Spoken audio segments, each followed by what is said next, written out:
Today we're going to be having a look at the Zotac H55ITX Wi-Fi. Mind you, that's not really the whole story today. This is the whole story now with USB 3.0 because they had a board called this before, but this is the C-E revision, which features USB 3.0. Now, I don't think we ever actually unboxed the original board, so why don't we run through all of the aspects of this board since this is an unboxing and first look. It's an H55 board, so it does feature an LGA1156 socket with support for Core i3, Core i5, and even Core i7 quad cores, up to a max TDP of 95 watts. We have Intel QuickPath technology, Intel HD graphics ready, although this is the big one, PCI Express 16X, because HD graphics is not quite as impressive as being able to put a GTX 480 on a motherboard that's smaller than a GTX 480. There it is. Okay, hold on. There's more though. Dual channel DDR3 up to 1333 megahertz, 2 DIMMs up to 8 gigs of RAM, 6 SATA, 2, stop moving the, what are you doing? Oh, I guess that makes sense. 10 USB 2.0 ports, 2 USB 3.0 ports, that's a lot of USB, gigabit LAN, 802.11n Wi-Fi, that is N standard Wi-Fi up to 300 megabits per second, and that is one feature-rich board. So here, this is your antenna plug, PCI bracket thing. So you will use this to plug in your antennas, which are also included with the board. Like, they really do include everything. It's kind of neat how sometimes, you know, when you compare like a kind of like a small product, it seems to come with a big accessory package. There's 2 antennas. There is a DVI to VGA adapter. That is an IO backplate. It's very solid feeling.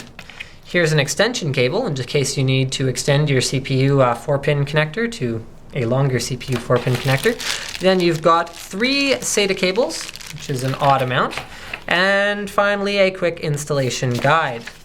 And finally, again, a user's manual with a CD that you should throw away and download the latest from Zotac. Check that out. Lifetime warranty in USA, Mexico, Canada, and Latin America. So yeah, eat it, Europe, Middle East, and APAC. That's Asian, Pacific, Asia, I believe. Something like that. Anyway, we win. We get a lifetime warranty. You get only a 5-year warranty, which is actually still pretty freaking good for a motherboard. 5 years is actually outstanding compared to some of the tier 1 motherboard manufacturers. So here we are. Let's have a look at the overall board layout. I thought this was actually, I thought I was showing you the board right side up, but it looks like I'm not. It looks like now I'm showing you the board right side up. So let's start with the CPU socket. As I mentioned before, this is an LGA1156 socket with all of the latest Intel processors supported. That is the ones on this socket, not the LGA1366 processors. We have a PCI Express 16X slot. We have a 4-pin CPU power connector. We've got a heat sink right about here. You can see this had to be kind of machined down in order to make room for the CPU fan, but that means it's going to get a lot of incidental airflow from whatever fan you do install, and you better make sure whatever CPU heatsink you install, it's giving that some airflow, because this is meant to be installed in cramped cases where cooling isn't always the best, and if it's designed to work this way, make sure it works this way. We have a battery. We have our H55 chipset, 6 SATA 2 ports, 2 USB headers. I mean, really, this thing has like a ton of USB. I mean, what is that? 10 USB 2.0 on the back. Let me just verify that really quick. No, 1, 2, 3, 4, 5, 6. No, that included the 4 here. Okay, so 10 total, and then 2 USB 3.0, so it's all good. All right, we have our wireless mini PCI Express card, as well as our dual channel DDR3 slot, supporting up to 8 gigs of RAM and a 24-pin connector. Here is your CPU, no, this is system fan, and this is your CPU fan connector. So you have 2 4-pin PWM fan connectors on this particular board. Here is your front panel connector headers, and then that looks like your front audio connector right there. This board does not include FireWire, which is fine because FireWire is mostly useless anyway. And let's have a look at the I/O on the back. Here we go. We have a reset CMOS switch. That is hardcore. I want you to look closely at that, cameraman. Clear CMOS on the back panel. I love this. On a board like that's barely as big as a CMOS battery. It's epic. It's awesome. If that doesn't call for overclocking, then I don't know what else does.